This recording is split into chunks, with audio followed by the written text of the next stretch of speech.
In action that I've never been a part of, and I'm so happy to have been a part of it. And it's really going to make a big difference for the whole region. That was Mayor John Cranley talking about the arrival of Southwest Airlines at CVG. It was a big story this week and points to the mayor's role in transportation in our area. And joining us now, along with Mayor Cranley, of course, is WCPO transportation reporter Pat LaFleur. Pat, thanks for coming in. I do want to ask you about that. That was a long time coming. What's next for the airport and our regional transportation that way? When I was elected, I said there were two major threats to our region and city. To the city, it was the pension, $800 million unfunded liability that I'm proud to say we led the effort to get benefit cuts and solve that problem. The other was the airport. That if you think about it, our city is in our region is booming right now, but the only thing holding us back was lack of flights at the airport. Major priority of the business community. If we're going to grow jobs, we need more flights. So in an incredible collaboration between Kentucky and Ohio and the chambers of commerce in both cities and the government leaders, I personally was involved in pitching Southwest as well as P&G and Macy's and Western Southern and all these great companies that we have in Cintas, and it worked. And we've convinced Southwest to come here, and I think they have intention to grow over many years to add flights, and it's going to be a major win for our entire region. And we will continue to do what we need to do to support it. And I know Pat has plenty of questions, so I'll make this a quick one. What's next to come to the CVG, or what can we hope for?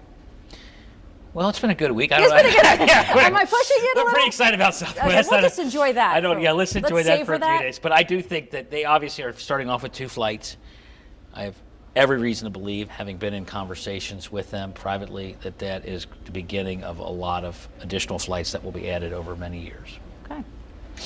Well, Mr. Mayor, I'd love to talk to you about the streetcar as well. Yeah. You, like many, have had a lot of questions throughout the whole process. So I'm curious, what's your impression since the launch in September? What new questions do you have? How do you think it's gone so far? Well, as you know, and I think most of your viewers know, I did not think the investment in streetcar was worth the $150 million in capital and the long-term operating expenses.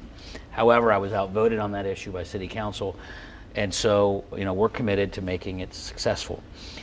What I'm most excited about is that under our leadership, since I took over, and before I was elected, it was every 6 months it was over budget. We've brought it in on time, under budget, and what I predicted was that it would be most popular on the weekends and at night. And frankly, I was criticized when I said that. But I felt like it would be a nice amenity for tourists, and I thought it would be a nice amenity for people going down to the Bengals game and maybe bar hopping throughout the day, or a Reds game, or the arts, or just a weekend fun, maybe a bachelorette party or a bachelor party, that kind of stuff.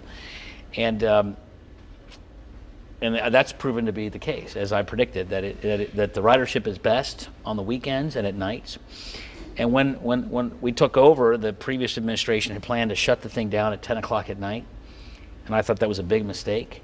And so I led the effort to extend the hours, and I think we now know that was a really smart thing to do, because that's when the ridership has been the best. Sure. And so I see it as a way that we can help with the vibrancy of downtown over the Rhine, to make it easier to get around, and I expect to see and hope to see that the ridership will improve in general, but certainly I think it will continue to do well on nights and weekends. Sure. Now, you mentioned it as kind of a way of connecting these entertainment districts.